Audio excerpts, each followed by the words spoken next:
The pneumatic system on this aircraft supplies hot pressurized air for air conditioning, engine starting, wing anti-icing, water pressurization and hydraulic reservoir tank pressurization, forward and aft cargo heating, as well as the fuel tank inerting system FTIS. The hot air comes from the engine bleed system, the APU load compressor, which we covered in the APU presentation in the ground school, as well as the option to put the high pressure air from the high pressure ground connection from a ground unit. The pneumatic system also incorporates a crossbleed duct operated by crossbleed valve.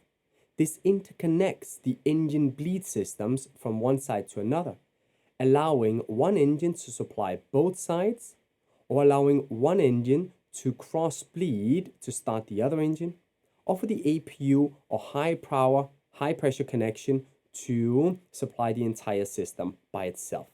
The pneumatic system is operated by two bleed monitoring computers, BMC1 and BMC2. They control and monitor the entire system continuously.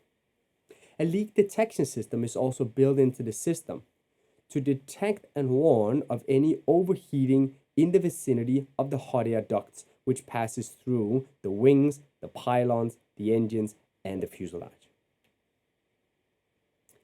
Here I have a schematic of the entire pneumatic system.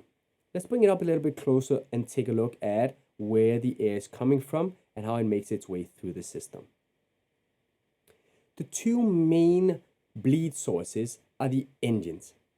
Each engine has, as we covered in the engine presentation, two outlets for bleed air, an intermediate pressure and a high pressure output. These two outputs are taken from the compressor section in the gas turbine engine. If this is a CFM 56.5 Bravo engine, this is taken from the 5th and the 9th stage in the compressor. The bleed air is then taken out from the compressor and passes through the bleed valve, which is operated automatically or manually from the overhead panel. Then it passes through an overpressure valve into the precooler and then into the bleed system. As I mentioned, the bleed air, the pneumatic system, provides air for wing anti-icing, air conditioning through the air conditioning packs, aft and forward cargo heating, water tank and hydraulic reservoir pressurization, as well as the fuel tank inerting system. The pneumatic system is also used to allow high pressure air to the pneumatic starter motors on the engines, which is seen right here.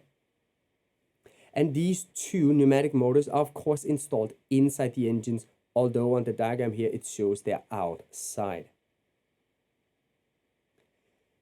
If the engines are not running, and indeed to start the engines, we may be using the pneumatic sources which are otherwise available. This can be the APU load compressor, which can supply bleed air into the system, as well as a high pressure ground connection, which allows a ground unit at an airport or on a remote stand to supply high pressure bleed air to all of the components that operates from the pneumatic system. The system layout right there was just to describe to you all the different components. We're going to be taking a closer look at the normal and abnormal operation of how the bleed air makes its way through the different configurations.